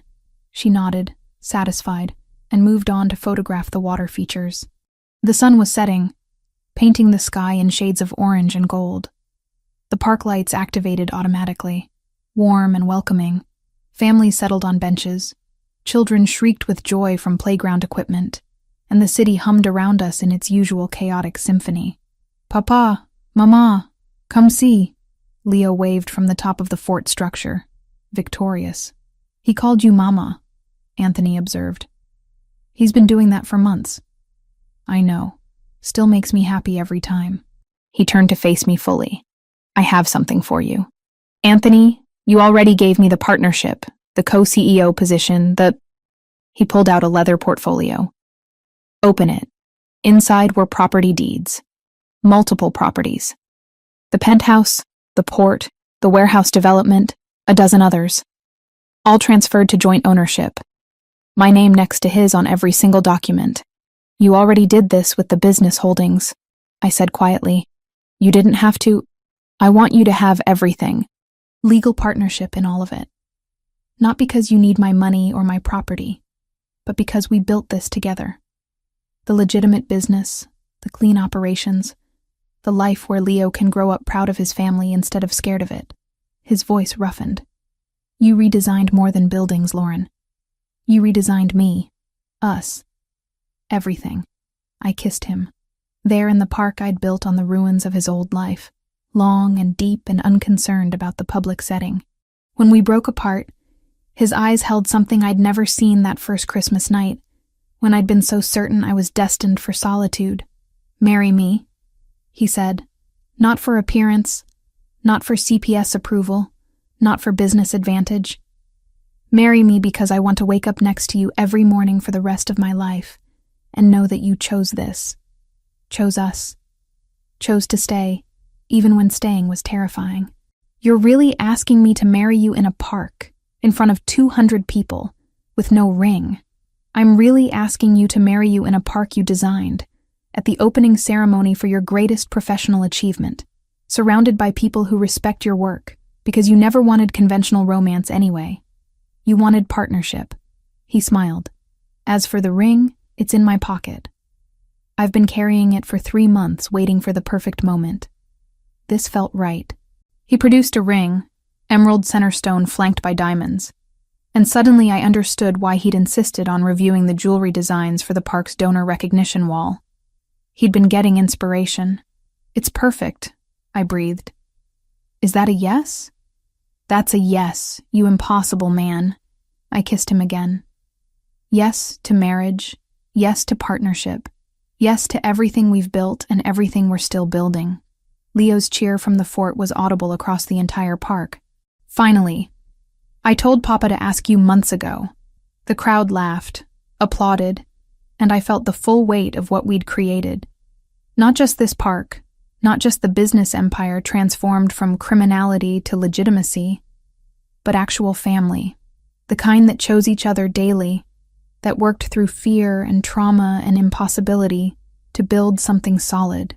That night, after the ceremony ended and the crowds dispersed, the three of us walked the park together. Leo ran ahead, testing every piece of playground equipment, declaring each one perfect. Anthony and I followed at a slower pace, hands linked. "Do you ever think about that night?" I asked. "Christmas? The restaurant? The blind date that went so wrong?" "Constantly." He squeezed my hand. "If that lawyer hadn't been an arrogant fool, if you hadn't been walking past at that exact moment, if Leo hadn't been in danger right then, if any single variable had been different, we wouldn't be here." My sister would probably insist on putting that on her resume someday. Accidentally responsible for one functional Mafia-adjacent family. It was easier to imagine her laughing about it now than it had been that first night. Chaos theory. Small changes create massive consequences. You would make it about architectural principles. Everything's about architectural principles if you think hard enough. I looked back at the park, lights glowing against gathering darkness. We built this, Anthony. From nothing but trauma and determination and a really weird employment contract, we built something real. We built a foundation, he corrected. Strong enough to support whatever comes next. Leo called us over to the replica of the concrete barrier where I'd first protected him, the one Anthony had installed as private memorial. Someone had left flowers there, and Leo was examining them with serious attention. "Why do people leave flowers?" he asked. "To remember," Anthony said quietly. "To honor what happened here and what it became, because bad things became good things." Leo nodded like this made perfect sense to his 7-year-old logic. Like how Franco was bad, but now we have Lauren instead. "That's one way to look at it," I agreed. "I like this way better." Leo grabbed both our hands. "Can we come back tomorrow? I want to test the fort again." "We can come back whenever you want," Anthony promised. "This is ours. Your mama built it for the whole city, but especially for us." Walking home through Manhattan streets, Leo between us swinging from our joined hands, I thought about structures and foundations, and the way good architecture shaped how people lived their lives. I'd spent my career believing buildings were the important work. Now I understood that buildings were just containers. It was the people inside them, the families they sheltered, the lives they protected, that mattered. We'd started with a business arrangement and built a family. Started with fear and created safety. Started with nothing but an umbrella and desperation and built an empire of legitimacy and love. Not a bad return on investment for one disastrous blind date. The end.